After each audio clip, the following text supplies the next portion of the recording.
আসসালামু আলাইকুম এভরিওয়ান। আমি স্বর্ণা ফ্লোরিডা থেকে। সবার ভালো থাকার শুভকামনা নিয়ে শুরু করছি আমার আজকের ভ্লগটি। তো আমার এই ভ্লগটি অ্যাকচুয়ালি কোরবানির ঈদের ঠিক 7 দিন আগের। আমি জানি আমি অনেক লেট, বাট কী করব, একটা ছোটো বাচ্চার মা। তো আমাদের এখানে ঈদ হয়েছে জুনের 6 তারিখ, আর এটা মের 29 তারিখের ভিডিও। আমাদের একটা দাওয়াত ছিল ওই দিন, আসলে সেদিন দুপুর থেকে রাত এবং তার পরের দিন দুপুরে পর্যন্ত আমাদের দাওয়াত। আর এখন এটা হচ্ছে সেতু অপুর বাসায় গিয়েছিলাম, কিন্তু এর মধ্যে মন খারাপের বিষয় ছিল আমার, যে আমার বাচ্চা মা সবাইকে নিয়ে আমি বের হয়েছি, বাট হঠাৎ কী হলো, আমার মেয়েটার হঠাৎ করে শরীরটা খুব খারাপ লাগছিল, খুব কান্নাকাটি করছিল। তো ফাইনালি আম্মু আর আমার বাচ্চাকে বাসায় রেখেই সেতু আপুর বাসায় গিয়েছি। আপু তো হিউজ আয়োজন করেছে। এটা ছিল মেনলি আমাদের কয়েকটা ফ্রেন্ড আছে প্রেগনেন্ট, তো ওদেরকে একটু ভালো মন্দ খাওয়ানোর জন্য। তো ওদের উসিলাতেই সব আয়োজন, অনেক সুন্দর আয়োজন করেছিল সেতু আপু। অনেক মজার মজার খাবার, though I was super late, but তারপরেও সব কিছু মিলিয়ে অনেক বেশি ভালো লেগেছে। এখানে তো ডেজার্ট টেবিল অলরেডি সাজানো, তখন সার্ভ হয়ে গেছে ডেজার্ট যখন আমি গিয়েছি। বাট এ তো আমি ডেজার্ট টেবিলের এক কর্নারে বসেই তখন লাঞ্চ করছিলাম। আপু অনেক রকমের ভর্তা, ভাজি, একদম সব দেশীয় খাবার দাবারের আয়োজন করেছিল। খুবই মজার ছিল সব কিছু। আর সবাই একসাথে বসে যখন এভাবে একটু গল্প আড্ডায় খাওয়া দাওয়া, তখন এমনিতেই সব কিছু ভালো লাগে। আর এই যে এখানে সবার সাথে একসাথে বসে আছি, সবাই একসাথে বসে তখন একটু গল্প করা হচ্ছিল। যদিও আমি খুব তাড়াতাড়ি বের হয়ে গিয়েছিলাম, বিকজ রাতেই আমার আরেকটা দাওয়াত। তো এই তো রাতে চলে এসেছিলাম মুনমুনের বাসায়। ওর বাসাতে আলহামদুলিল্লাহ সবাই মিলে একসাথে আসতে পেরেছিলাম। ওর বাসায় এটা আমার এই নিয়ে দ্বিতীয়বার যাওয়া। প্রথম যখন গিয়েছিলাম সেটাও অলমোস্ট আরও 1 বছর আগে। ওর বাসাটা খুবই সুন্দর গোছানো। আমরা সবাই যারা ফ্রেন্ডসরা আছি সবাই অনেক সময় বলা বলি করি যে ওর বাসাটা আমার কাছে মনে হয় অনেকটা পিকনিক স্পটের মতো। প্রতিটা কর্নারও এমনভাবে গোছানো সাজানো, খুব সুন্দর লাগে। মনে হয় এখানে একটু বসে ছবি তুলি, ওখানে হয়তো ছবি তুললে ভালো লাগবে।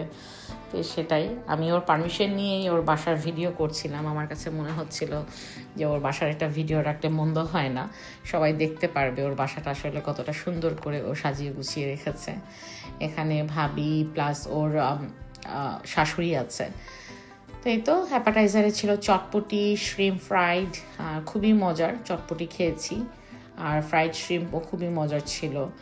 আর আরেকটা কথা না বললেই না, আমি ওর হাতের রান্না যেদিন ফার্স্ট টাইম খেয়েছি, আই ওয়াজ লাইক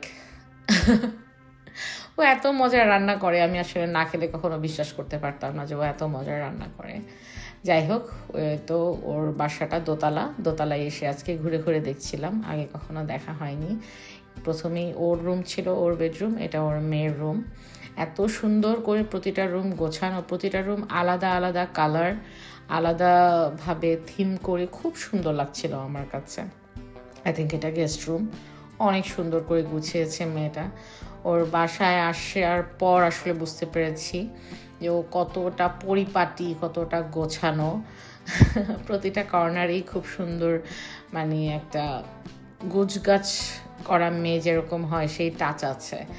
তাই তো এখানে ছোটো দুলা ভাই, আব্বু, ওর শ্বশুর, আমার হাজব্যান্ড, ওর হাজব্যান্ড, আর একটা ভাইয়া, সবাই আছে। আর সবচেয়ে সুন্দর লেগেছে আমার কাছে ওর রান্নাঘরের পাশেই এই এক টুকরো বাংলাদেশের যেই ও গুছিয়ে রেখেছে, আমার দেখে খুবই ভালো লেগেছে। প্রতিটা জিনিস খুবই সুন্দর। এখানে শৈলী আর আমার আম্মু, ওদেরকেও আমি ডেকে ডেকে আসলে দেখাচ্ছিলাম যে দেখো এত সুন্দর লাগছে, যে দেশের সব কিছু মনে হয় এক টুকরো বাংলাদেশ এখানেও সাজিয়ে রেখেছে। আর এই পাশে ও মেয়েটা খাবার দাবার গোছাতে ব্যস্ত ছিল। সবাই মিলে বসে একটু টিভি দেখা, গল্প করা, এসবই চলছিল। আর সবাই বলছিলাম যে ওর বাসাটা এত সুন্দর। তো এখানে শৈলী আর সোনিয়া, আমরা বলছিলাম যে ময়ূরের পাশে দাঁড়িয়ে একটু ভিডিও করো, নয়তো ময়ূর মাইন্ড করবে। Everything was so nice. তো মুনমুনের কথা বলতে গেলে একটা কথা বলতেই হবে আমার। আমি যখন প্রেগনেন্ট ওই সময়টাতে একটা সময় I was so depressed at a time যখন আমার বোনের বিয়ে ঠিক হয়, বাট আমি কোনোভাবে তো আর ওই সময় ফ্লাই করতে পারছিলাম না। আমি ভীষণ মন খারাপ আমার। তো কীভাবেই যেন ওই দিন মুনমুন এত এত রান্না করে আমার জন্য বাসায় নিয়ে গেছে। মেয়েটা একা হাতে সব কিছু কীভাবে ম্যানেজ করেছে আমি জানি না, কিচ্ছু জানি না। ওই দিনই প্রথম আমি আসলে ওর হাতের রান্না খাই। ও একদম বিয়ে বাড়ির রান্না করে আমার জন্য নিয়ে গিয়েছিল। আমি আর আমার হাজব্যান্ড দুজন মানুষ, ও এত রান্না করে নিয়ে গেছে, সেখানে পোলাও, রোস্ট, জর্দা, বোরহানি, কাবাব, গরুর মাংস, একদম টোটালি বিয়ে বাড়িতে যা যা খাবার দাবার হয় আর কি। আমি ওর রান্না সেদিন খেয়েছি আর আমার চোখ বেয়ে বেয়ে শুধু পানি পড়েছে, সত্যি কথা। আমার সারা জীবন মনে থাকবে ওই দিনটার কথা। তো সেই দিন খেয়েছি আর আমি আর আমার হাজব্যান্ড দুজনেই যে ওয়াও, মুনমুন এত ভালো রান্না করে, আমরা তো চিন্তাই করতে পারি নাই। তো আমার মন থেকে সবসময় ওর জন্য একটা দোয়া আসে অলওয়েজ। যখনই ওই মোমেন্টের কথা মনে হয় তখনই আসলে মনে হয় যে না, she is such a sweetheart. আর এখানে আজকেও এত আয়োজন করেছে, আর কি বলবো, এত মজার ছিল আজকেও সব কিছু। আর অনেক দিন পর বোরহানি খেয়েছি আজকে ওর বাসায় আমি। ইট ওয়াজ লাইক কোনো প্রফেশনাল শেফ যদি বোরহানি করে যেমন হয়, আমার কাছে একদম তাই মনে হয়েছে। ও এত ভালো রান্না করেছে।